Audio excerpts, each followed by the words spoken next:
All right. Hello, everybody, and welcome to True North Audio. I am your host, Kiko. Today, we are going to be doing something a little different than expected. I was originally planning this week to have a video following up on how to do synthesis and actually talk about signal flow. And I started getting my resources together for that, and you'll be getting that soon enough. But I had a blind friend, Tony.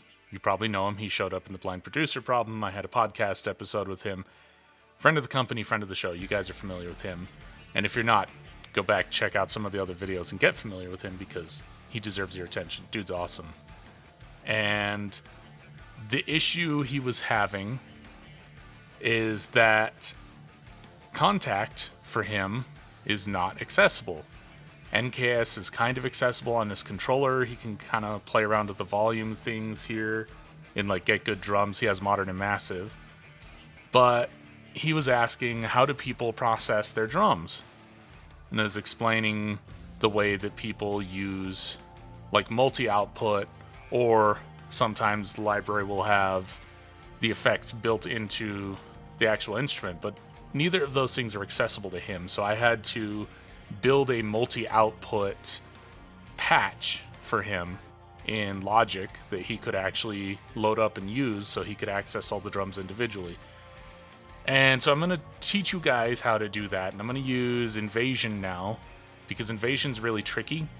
There are only really 16 outputs in Kontakt, and so it's kind of one of those things where if you are trying to do something like this, you're limited if you have too many mics, and Invasion kind of does.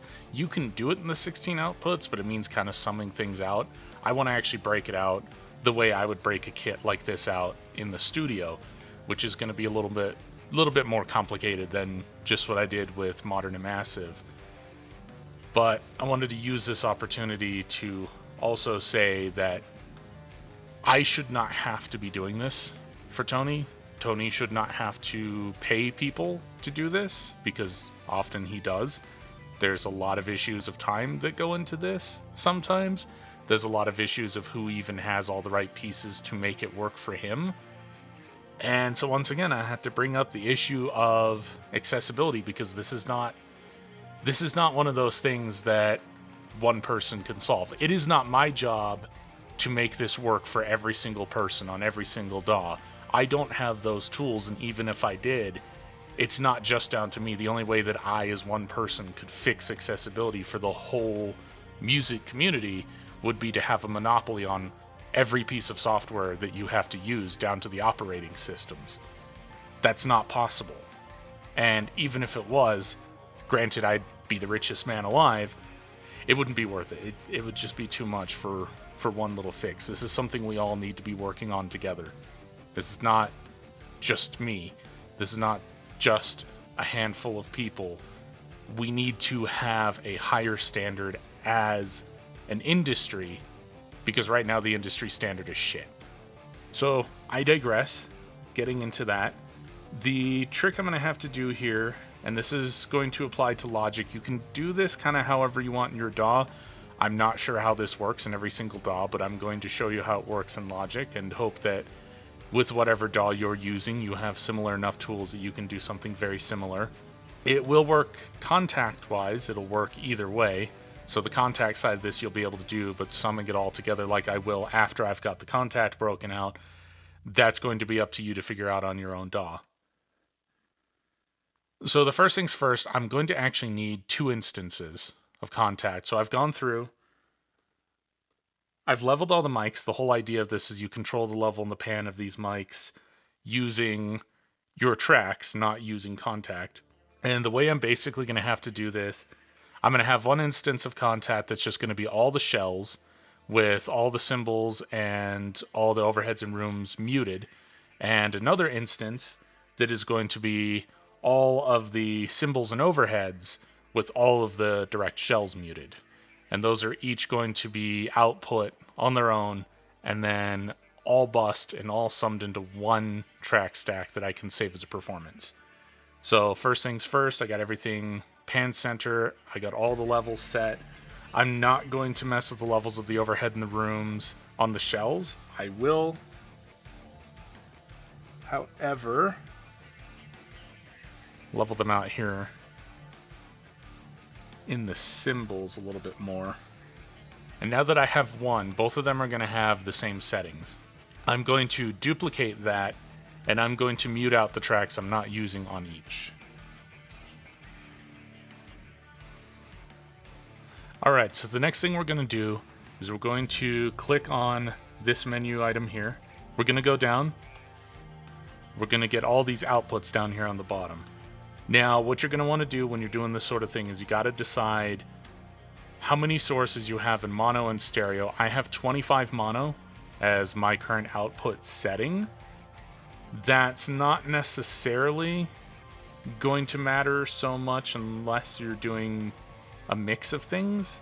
I like to have all mono just so I can kind of treat each side individually, just as well as all the individual mono channels, but you can do a blend kind of however you want. The big thing is that in Logic it's going to all come out as mono tracks. So the shells here is going to be 12 channels. It's going to be 12 mono channels. I got 3 for the kick, 3 for the snare, and 6 for the toms. Now I'm actually going to be rearranging these a little differently than it is in the program. I'm going to be reading the toms left to right rather than highest to lowest, which means that tom number 6 is actually going to be tom number 1 in this layout. And I also like to put the sub kick before the sum. And so the sub kick, which is actually channel 2 on this, is going to be channel 1 for me. So deciding how you want to lay this out is going to be very important because it's going to determine your workflow. So going into these, you're going to click down here on this little that little channel marker. You're going to go up here. You're going to tell how many channels you want. Like I said, I'm going to have 12 mono, so I'm going to go through and do that to the first 12. Going to get that little pop-up.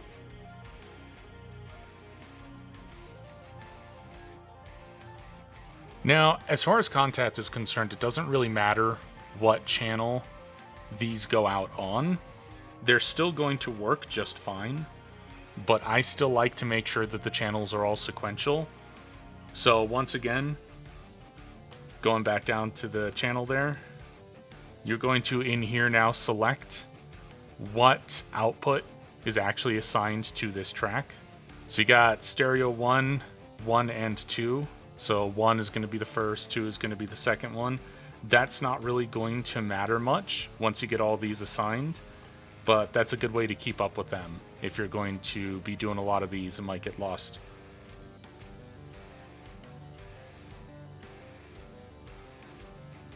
Now that they're in order, we can name them, which is going to be up here.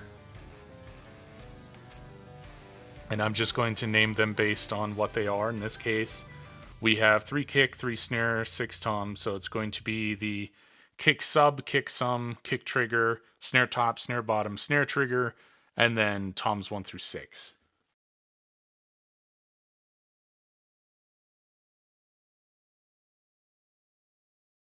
Now that you've done that, you can go over to this menu here, and you can actually save that as a preset so that you can pull it up later.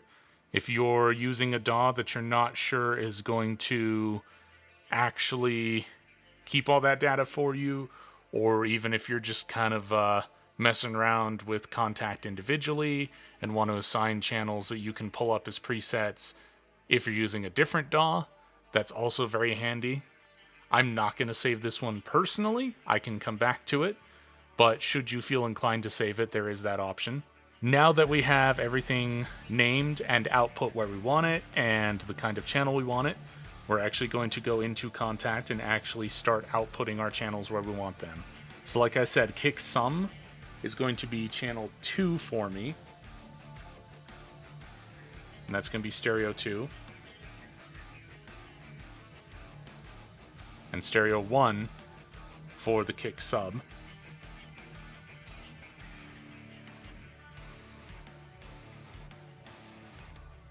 Floor tom 3 is actually on the far left, so I'm actually treating that as tom 1.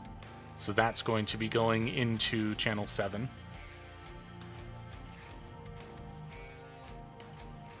And now we have it all lined up. So I have a drum track here that I worked on with one of my buddies for a song called Rainbow, as you can probably tell by the project name. This is just the drum track, but this is kind of how I'm testing that these actually work. You're going to see all these little channels light up. Now that it's all broken out, you should just hear shells with no overheads, no rooms, no cymbals. All that stuff is going to come when we break out the other one.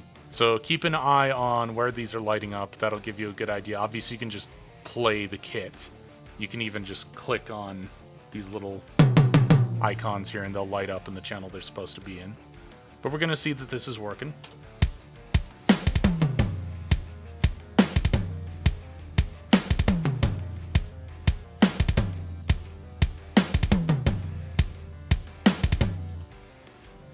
So you see every time the kick lights up, that's 3 channels. Every time the snare lights up, it's 3 after. You saw the toms playing sequentially down the line. Everything's working as it should. The next thing we're going to do is we're going to actually break that out into the channels we want. I'm going to bring up the mixer here. You'll see down here there's this little plus and minus. The plus is to add channels, minus will remove them. And this is how the multi-output works here in Logic. So I'm just going to add them. The first channel is going to count as stereo 1. So I'm going to add everything from stereo 2 on. So I'm adding 11 channels. So I've got the kick 1 already. I got the kick sub. So we want kick sum, kick trigger, snare top, bottom, trigger, and then tom 1, 2, 3, 4, 5, and 6. And if we play it again,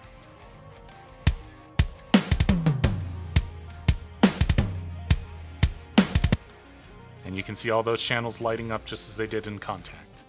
We're going to select everything but the original Kontakt channel. I'm going to right click, create track.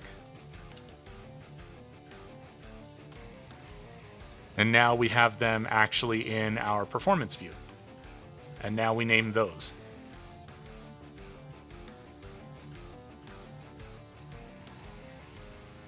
So I'm going to go through real quick and I'm going to do the same thing on the rooms and overheads. It's exactly the same process. There's really nothing to figure out there. It's literally just rinse and repeat. You've already muted all the tracks that you don't want. So in this case, it's going to be the cymbals each get their own tracks, and then we're going to have stereo tracks for the overheads and the rooms and stuff. And I'll walk you through that when I'm done.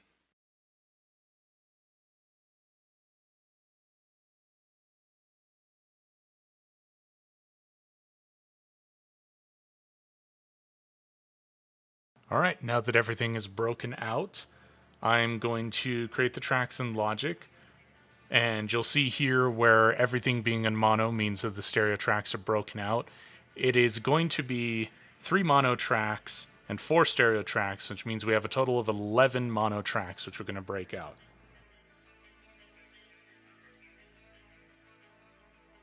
Because we have stereo tracks, we're going to pan them as needed. In this case, we're panning them all the way. You can control the width of them in Kontakt if you like.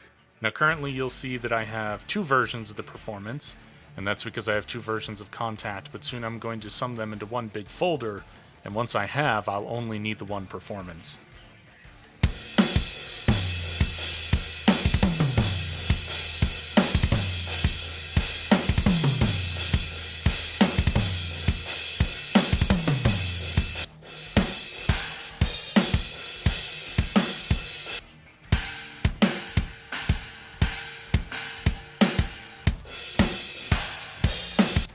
Need to tell in this case, not every single channel is being used because not every single channel has a cymbal or a drum that's actually in this particular performance. Like I said, you can also go through and just play all the different parts and see how they come through. But everything is coming through as intended. I'm going to pan the toms now. You don't have to, you can do this however you want. You can also switch the pan of these channels at any point that you want.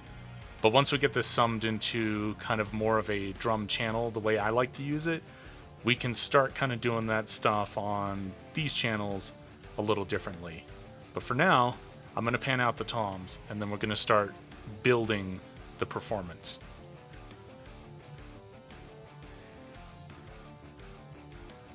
Now, this isn't how I would typically pan these toms. This is just kind of how I'm panning them in this case, just because it's a good even on either side kind of thing. But typically I'd try to pan them a little bit more true to the performance. You can pan them however you want. That's kind of part of the whole reason we're doing this. But I have them panned like this just for this example. So the next thing we're going to do is we're going to select everything. Right click, create track stack.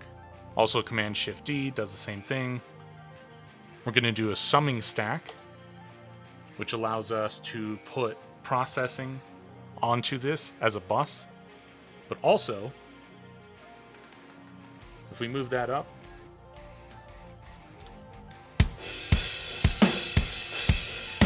we have one performance now performing across both Kontakt instances and instances.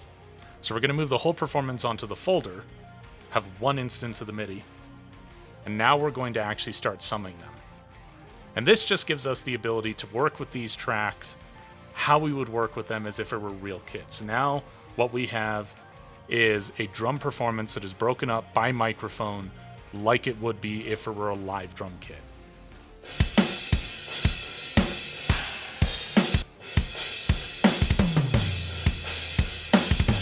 So we're going to go through, we're going to select the ones we want. We're going to put them out on a different bus. In this case, it's going to be bus 1, that'll be my kick. And then we want to make sure that that bus is going to the drums. Sorry, bus 2 is the kick, bus 1 is the drums. Create the track.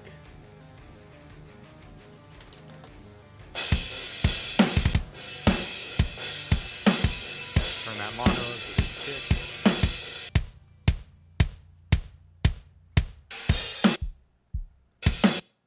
And now you see I have control over the kick as a whole, as well as all the parts of the kick individually. And we're just going to continue to do that. We're going to do that for snare. We're going to do that for toms. We'll do that for cymbals.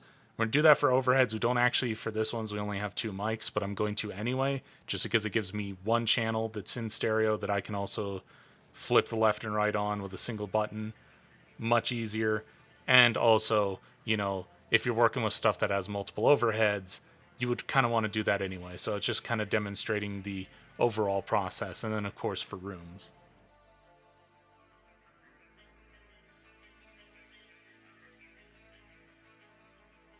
All right. Now that we have all those broken down, we have all these summed down to their parts, and all those parts summed down to the actual drums bus. But now we can actually treat individual pieces like the overheads. We can put a plug in here like gain, swap left and right, so now the overheads are inverted, and you can just have that on and turn off the plugin and use that to invert them quickly. So you can bake that into your preset. I'm not going to personally. But now that you've got all of this put together, all this summed out how you want, and you can get crazier, you can say, make a parallel just for the shells. Let's do that.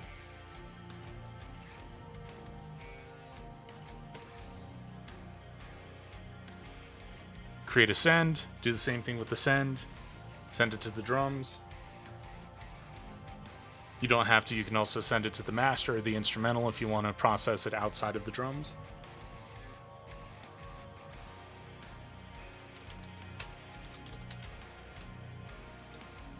Now you have a shell parallel bus.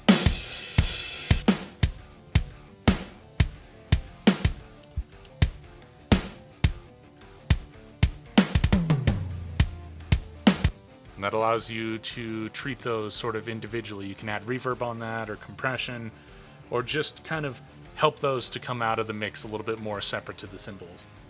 So we're going to take this whole thing and we're going to save it now. You're going to open this up. Go down to save. Just name it whatever you want. And now If you create a new instrument track,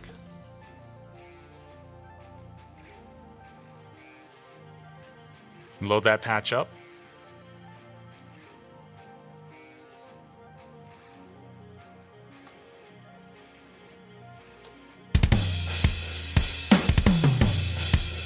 you can tell it's clipping a bit just because the volume is kind of wild, but